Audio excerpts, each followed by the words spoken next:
Hello everyone, and welcome to this week's episode of Will It Extract. I'm your host, Benedict Liu, and as always, I'm joined by the trusty Edge system.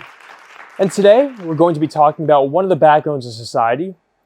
In olden times, long before you and I even existed, Edge, most people lived off the land, tilling soil, harvesting plants, and keeping livestock. Nowadays, I could barely tell you the front end from the back end of a horse, and the only farming I do is simulated on a computer monitor. But still, we need to eat, and I give a hearty thanks to the people who grow our food, because it seems there are just more and more mouths to feed. One of the main sources of nutrition in food is meat, whether it be from cows, pigs, chickens, or fish. The meat industry is one of the largest in the world, and with mass commercialization and industrialization, we've been able to produce more and more meat. According to the North American Meat Institute, that's a thing, in 2017, the US alone produced over 26 billion pounds of beef, 25 billion pounds of pork, and 42 billion pounds of chicken. And meat production is still a massive undertaking with an estimated global production of 323 metric tons of meat produced in 2017.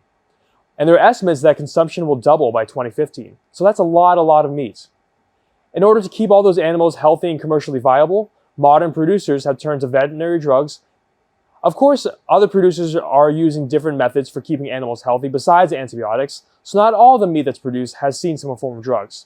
But still, with 323 metric tons of meat, that's still going to be a lot of drugs. So how do we look at veterinary drugs and meat products, and why do we care?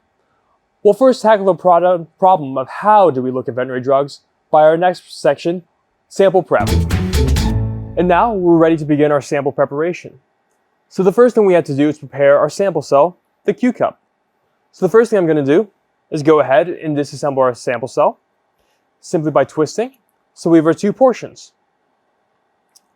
Next, I'm going to take our filter, our Q disc, and place it into the bottom half of the Q cup, simply sliding into the base, just like that, making sure it's laying nice and flat,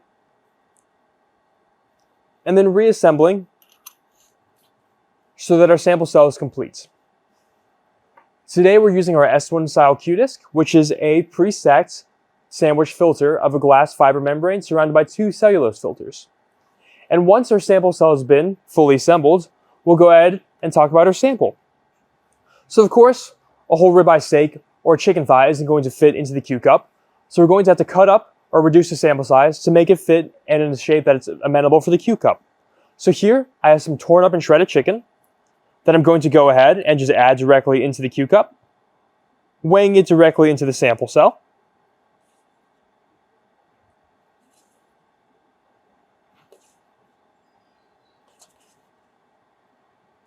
And just like that, our sample is pretty much finished. Our last step is to take our Q disc, which is a stainless steel mesh, insert it into the opening of the Q cup, and pressing down with the tool. This just helps to keep the inside of the edge clean, as well as keep the sample submerged in solvent. And so I can go ahead and place the Q cup into the rack, place an extraction vial right beside of it, and then I'll go ahead and come around front. And from here, in the software, I'll go into our methods. We'll go ahead and select our method, place it into the queue, press play, and press start. And now that the edge is running, I'll go ahead and let it run for a few minutes, and I'll see you all in a bit. And so, now that the edge is finished running, we have a couple things. First, our extracted sample, as well as the extract itself. Nice and clear and filtered, thanks to the Q disc that we put in. So how might we go about analyzing this extract? Well, we might take it to things like LCUV or LCMS, or maybe perhaps GCMS or GCFID. And so like we asked before, why look at these vaccines, antimicrobials, and antibiotics that are administered to animals? Well, a large amount of those drugs are given to the livestock animals can result in deposition of residues in the meat part of the animals. And as we humans ingest these products, we may also intake these drug residues as well. With these drugs in our system, possible effects include some people experiencing allergic or hypersensitivity reactions, the propagation of drug-resistant bacteria, mutagenic, teratogenic, or even carcinogenic effects. So it's really important to keep your eye on this kind of stuff. But thank you all for joining me for this week's episode of Will It Extract. For more information about the Edge, automated extraction product, or any of other CEM's offerings, please visit CEM.com. And for more information about our Lucidity analytical products, please visit luciditysystems.com. And I hope to see you all next time.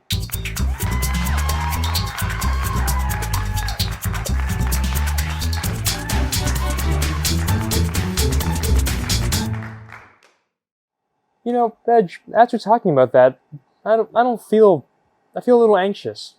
Kind of like a foreboding dread and anxiety kind of settling over me, thinking about all those animals and things like that. Oh, what's that? Yeah, I guess you're right. Eating generally does make me feel better. And I guess it is around lunchtime. So what are you feeling? What do you think we should get to eat? Sure, yeah, burgers are okay.